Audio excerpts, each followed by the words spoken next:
Hi, this is Dave Birkett, Michigan football beat writer for AnnArbor.com, back with my colleague Mike Rothstein to preview Michigan's final game of the season. At least, Mike, I think we both assume it's going to be the final game of the season. If Michigan What, you don't believe they're going to go to a bowl game, Dave? You don't believe it? I would say 5 straight losses to Ohio State, 6 straight in conference. The way they're playing lately, highly unlikely at this point. Though I'm still holding out hope for the Insight Bowl, so I get to go see my buddies down in Phoenix. You love that Insight Bowl, man. I think you're going to just have to settle for Detroit, perhaps, if they go at all, which they're not going to do, but we'll get to that later. Yeah, no, I mean, let's get into that right now. Not going to happen, I don't think. Or now. But, you know, Michigan, Ohio State, obviously, I think it's the first game, in this rivalry that both you and I will cover. Are you looking forward to anything in particular about the game, about the atmosphere, about Saturday? I would if both teams were good. I mean, that's an interesting thing, at least it struck me about this week, is that it just doesn't feel like any other week. Like, it just feels like another week of the season to a lot of people and to even around town and stuff like that. I mean, I would think Ohio State week would be a really big deal, and it just feels like it's the same thing. Now, maybe it's because, like you said, it's both of our first times covering this rivalry, covering this game. But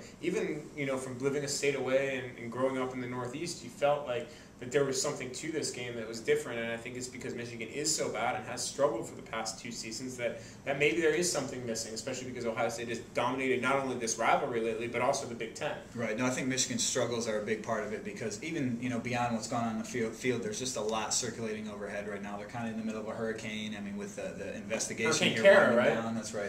You know, the investigation winding down. I mean, it seems like Rich is on kind of unstable footing. I mean, again, we said it last week. I don't think that Rich should be gone after this year by any means. I think he needs one more year to prove who he is as a coach. But there's just a lot going on outside of football right now. Oh, absolutely. I mean, between the Kara stuff this week, which Rich said was something that he took care of the second he had heard about it. But still, it's one of those things that I feel like we're talking about it all year. It's by itself, it's nothing. But when you lump it with everything else, then it's starting to show what people call a trend. Right. The Kara stuff, for those who don't know, it's not about some hot chick that we met at the bar or anything like that. It's the countable hours that athletes put in during a week.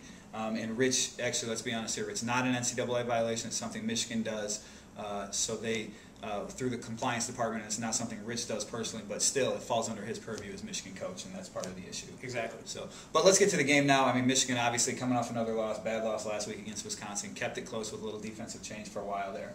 Ohio State's better than Wisconsin. I mean, should we expect another blowout of massive proportions? I think so. I mean, I think that you're just looking at the situations, you're looking at the teams. You might say, yeah, Ohio State doesn't have anything to play for, and I buy that most weeks, except it's Michigan. And I think Tressel is very much like Woody Hayes in the fact that, like, the one game that matters to him is Michigan. And I think it's part of why they've struggled in bowl games once they get there, unless they're playing Notre Dame, which they seem to be able to handle quite well. But that's another story for another day.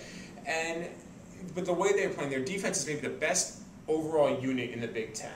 If you look at any defense, any offense, they're probably better than Iowa's defense, which really, you know, forced Michigan into 5 turnovers. And I think offensively, Terrell Pryor is starting to get it a little bit. He's starting to feel more comfortable. And something tells me that the comments his high school coach made earlier in the year might pop back up again and might be plastered all over his locker this week. And I would agree with you. Ohio State's defense is fantastic. Pryor, he's been a little hit and miss, but you know, I think the one thing that Michigan has, maybe they can keep it a little bit close. The offense, they put up points on just about everybody, even on Iowa's defense. They put up a few points. You think there's any shot they win this, or give me a prediction? No, I don't think so. I think it's going to get ugly. I think it's going to get ugly fast because the thing that you said about the offense, at least 2 of the weeks the defense has scored a touchdown, and that's really kept the score closer. I'm saying Ohio State 42, Michigan 17. I don't think it's going to be even.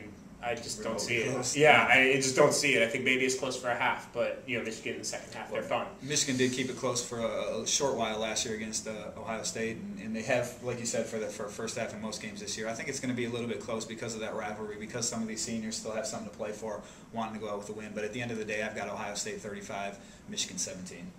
I'm Dave Birkett. I'm Mike Rothstein. We agree on 17 points. How about that? We'll be back one final time probably to wrap up the season on AnnArbor.com.